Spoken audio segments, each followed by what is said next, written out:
Hello नमस्कार। नमस्कार sir, म राष्ट्रिय वाणिज्य बैंकबाट बोल्दैछु।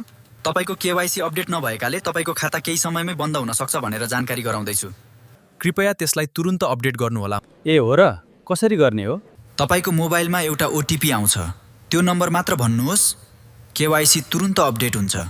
ओटिपी या त कुनै ओटिपी आएको छैन। तपाईको स्क्रिन शेयर गर्नुहोस् त, म तपाईलाई सिकाइदिन्छु। हस्, धन्यवाद सर। तपाईको केवाईसी अपडेट हुँदैछ? हस्, धेरै धेरै धन्यवाद। A few moments later.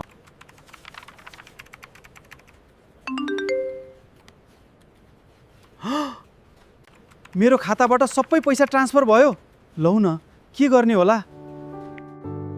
यही तरिकाले अहिले धेरै सरकारी कर्मचारीहरू ठगीको शिकार भइरहेका छन्।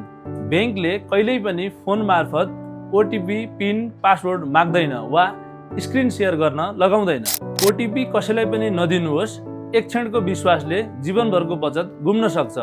यदि यस्तो घटना भएको देखेमा नजिकैको जिल्ला प्रहरी कार्यालयमा सम्पर्क गर्नुहोस्। सचेत नागरिक बनौँ, साइबर ठगीबाट आफू र आफ्नो परिवारलाई सुरक्षित राखौँ।